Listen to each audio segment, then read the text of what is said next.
નમસ્કાર, આપ જોઈ રહ્યા છો નિર્ભય ન્યૂઝ અને હું છું આપની સાથે રિદ્ધિ. વેધર અપડેટમાં અત્યારે વાત કરવી છે. આજે સૌથી વધારે સૌરાષ્ટ્રની અંદર અતિ ભારે વરસાદની સંભાવના છે તે વ્યક્ત કરવામાં આવી છે.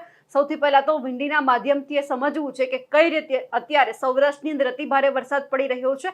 ખાસ કરીને દક્ષિણ ગુજરાતની શું પરિસ્થિતિ છે, મધ્ય ગુજરાત અને સાથે કચ્છના જે બોર્ડરના વિસ્તારો છે ત્યાં પણ અત્યારે કેવી સંભાવના અત્યારે ઊભી થઈ છે. કારણ કે મધ્યપ્રદેશની અંદર જે સાયક્લોનિક જે સર્ક્યુલેશન છે એકદમ મજબૂત સ્થિતિમાં આપણને જોવા મળ્યું હતું. જે અહીંયા આપણે મધ્યપ્રદેશની આજુબાજુમાં જોઈએ જે સિસ્ટમ છે એ ધીમે ધીમે હવે ગુજરાતના જે મધ્ય ભાગ છે ત્યાંથી ઉપર થઈ અને પછી સૌરાષ્ટ્ર અને સૌરાષ્ટ્રના જે ઉત્તરના ભાગો છે ત્યાં ક્યાંક અડી રહી છે અને એ પછી કચ્છના ભાગો અને એ પછી ત્યાંથી પાકિસ્તાન તરફ ફંટાઈ રહી છે. આ પવનો આપણે એ જોઈ રહ્યા છીએ કે જે સિસ્ટમ જે સાયક્લોનિક સર્ક્યુલેશન એકદમ મજબૂત થયું અને એ પછી દક્ષિણ ગુજરાતના અનેક ભાગોમાં વરસાદ આવ્યા. કારણ કે દક્ષિણ ગુજરાત અને મધ્યપ્રદેશની આજુબાજુના ઘણા બધા વિસ્તાર એવા છે જે સાથે આવે છે ત્યાં પણ અતિ ભારે વરસાદની સંભાવના છે. એ જ પરિસ્થિતિના જે તમે આ પવનો છે તે જોઈ રહ્યા છો ધીમે ધીમે મધ્ય ગુજરાત તરફ આવી રહ્યા છે અને આ જ પવનો કચ્છના ભાગમાં, સૌરાષ્ટ્રના અડધા ભાગમાં અને એ પછી પાકિસ્તાન તરફ ફંટાઈ રહ્યા છે. એટલે કે અત્યારે સૌરાષ્ટ્રની પરિસ્થિતિ એવી છે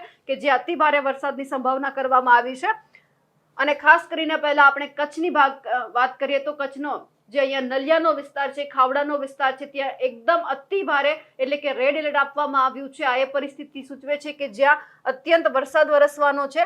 કચ્છ આખું અત્યારે આવરી લેવામાં આવ્યું છે કે જ્યાં વરસાદ પડી રહ્યો છે.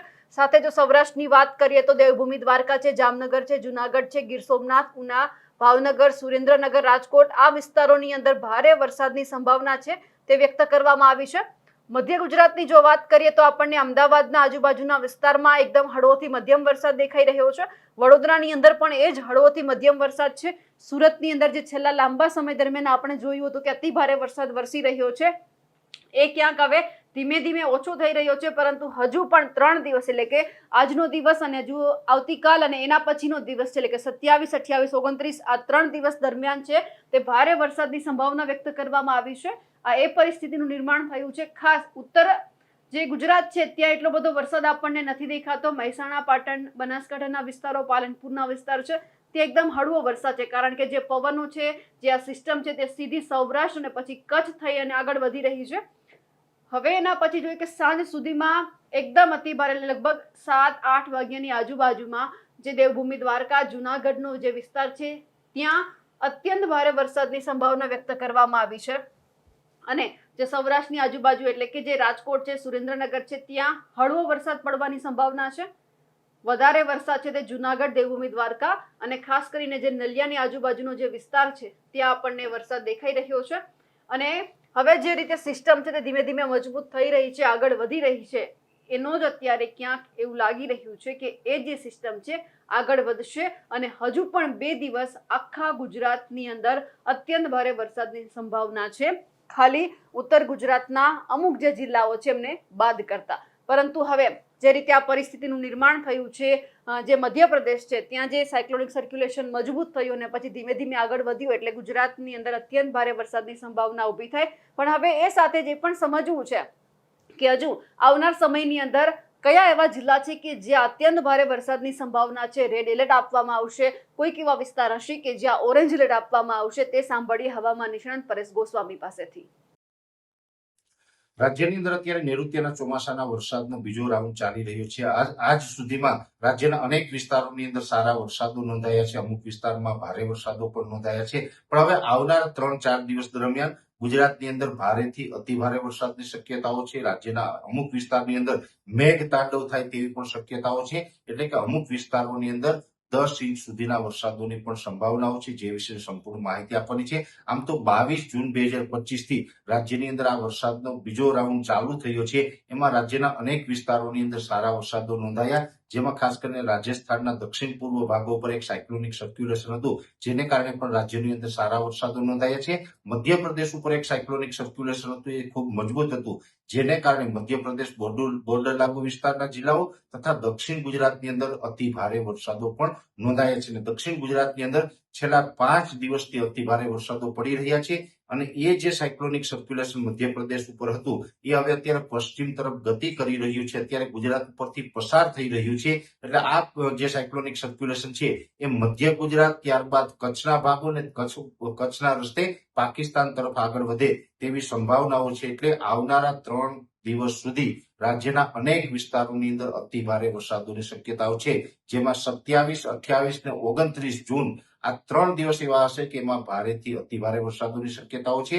આ સાયક્લોનિક સર્ક્યુલેશન છે એ ખૂબ મજબૂત છે અને એનો ટ્રફ છે એ અરબ સાગર સુધી લંબાયેલો છે. ટ્રફ છે એ અરબ સાગરથી સૌરાષ્ટ્ર અને મધ્ય ગુજરાત અને સાથે મધ્યપ્રદેશ બોર્ડર લાગુ સુધી આનો ટ્રફ છે એ ઘેરાવો ફેલાવી રહ્યો છે, જેને કારણે આને પૂરતો ભેજ મળી રહ્યો છે, જેને કારણે આવનારા 3 દિવસ સુધી અતિ ભારે વરસાદોની શક્યતાઓ છે તે વધારે પડતા શક્યતાઓ છે સૌરાષ્ટ્રમાં છે અને સૌરાષ્ટ્રના લગભગ મોટા ભાગના તમામ વિસ્તારોને અતિ ભારે વરસાદ જોવા મળી શકે છે, જેમાં પશ્ચિમ સૌરાષ્ટ્રના પણ દ્વારકા, જામનગર, પોરબંદર જેવા વિસ્તારો છે ત્યાં 5 થી લઈને 7 ઇંચ અને 1-2 સેન્ટરની અંદર 7 ઇંચ કરતા વધારે વરસાદ વરસી શકે છે. એવી જ રીતે ગીર સોમનાથ, જુનાગઢ, અમરેલી, ભાવનગર, બોટાદ અને રાજકોટના જે દક્ષિણ ભાગો છે એ તમામ વિસ્તારોની અંદર પણ 7-8 ઇંચ અને 1-2 સેન્ટરની અંદર 10 ઇંચ અથવા તો 10 ઇંચથી વધારે વરસાદ આવનારા 3 દિવસ દરમિયાન જોવા મળે તેવું એક અનુમાન છે. મોરબી, સુરેન્દ્રનગર જિલ્લાની અંદર પણ એકંદરે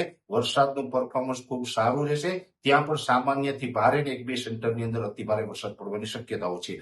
કચ્છ જિલ્લાની અંદર અત્યાર સુધી સામાન્ય વરસાદો હતા, પણ હવે આવનારા 3 દિવસ સુધી નૈઋત્યનો ચોમાસું છે એ પ્રથમ વખત અતિ ભારે વરસાદના રૂપમાં કચ્છ જિલ્લાને અસર કરશે અને 27, 28 ને 29 તારીખ દરમિયાન કચ્છ જિલ્લાના તમામ વિસ્તારોને ગમરોળી નાખે તેવી શક્યતાઓ છે. કચ્છની અંદર પણ એકંદરે સારો વરસાદ જોવા મળશે.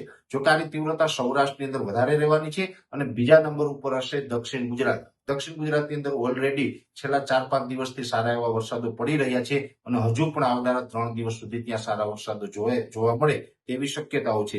ખાસ કરીને મધ્ય ગુજરાતના અમદાવાદ, વિરમગામ, ગાંધીનગર જેવા વિસ્તારો છે એમાં પણ એકંદરે 2 થી લઈને 6 ઇંચ સુધીના વરસાદો સંભવ છે. ઉત્તર ગુજરાતમાં પણ આમ તો વરસાદો જોવા મળશે, પણ ઉત્તર ગુજરાતની અંદર 2 થી લઈને 4 ઇંચ સુધીના વરસાદો નોંધાય તેવું એક અનુમાન છે. એટલે ઓલ ઓવર જોવા જઈએ તો ઓલ ઓવર ગુજરાતમાં આ વરસાદનો રાઉન્ડ છે એ સાર્વત્રિક છે અને આ સાર્વત્રિક રાઉન્ડની અંદર સૌરાષ્ટ્ર અને દક્ષિણ ગુજરાતની અંદર હજુ પણ આવનારા 3 દિવસ સુધી ભારેથી અતિ ભારે વરસાદની શક્યતાઓ છે. આ સાયક્લોનિક સર્ક્યુલેશન છે એ 29 જૂન 2025 ના રોજ ગુજરાત ઉપરથી પસાર થઈ જશે અને પશ્ચિમ દિશામાં આગળ વધી જશે. ત્યારબાદ વરસાદની તીવ્રતામાં ઘટાડો થશે. એટલે 30 તારીખથી વરસાદની તીવ્રતામાં ઘટાડો થશે. જોકે 30 તારીખથી વરસાદની તીવ્રતામાં ઘટાડો થશે પણ સંપૂર્ણપણે વરસાદ બંધ નહીં થાય. છૂટાછવાયા અને હળવા વરસાદો છે 30 તારીખ પછી પણ ચાલુ રહેવાના છે. પણ આવનારા 3 દિવસ છે તેમાં સાવચેત રહેવાની જરૂર છે, સાવધાન રહેવાની જરૂર છે, કેમ કે રાજ્યના અનેક વિસ્તારોની અંદર ભારેથી અતિ ભારે વરસાદોની શક્યતાઓ છે અને રેડ એલર્ટ જેવી પરિસ્થિતિનું નિર્માણ થયું છે, જેની દરેક મિત્રોએ નોંધ લેવી. અત્યારે જે રીતે ગુજરાતની અંદર ધોધમાર વરસાદ પડી રહ્યો છે અને ખાસ કરીને સૌરાષ્ટ્રમાં એવી કહેવત છે કે અષાઢી બીજ હોય અને એ જ દિવસે જો વરસાદ આવે અને વાવણી લાયક વરસાદ થાય તો પણ ખેડૂતો છે તે વાવણી કરવા માટે જતા હોય છે. એટલે કે આજનો દિવસ તે શુભ માનવામાં આવે છે અને ખાસ કરીને આજના દિવસે જે સૌરાષ્ટ્ર પંથક છે ત્યાં અત્યારે અતિ ભારે વરસાદની સંભાવના વ્યક્ત કરવામાં આવી છે. તમારા વિસ્તારમાં અત્યારે કેવો વરસાદ પડી રહ્યો છે કમેન્ટ કરીને ચોક્કસથી જણાવજો. સાથે જ અમારી નિર્ભય ન્યૂઝ ચેનલને લાઇક, શેર અને સબસ્ક્રાઇબ કરવાનું ભૂલશો નહીં. નમસ્કાર.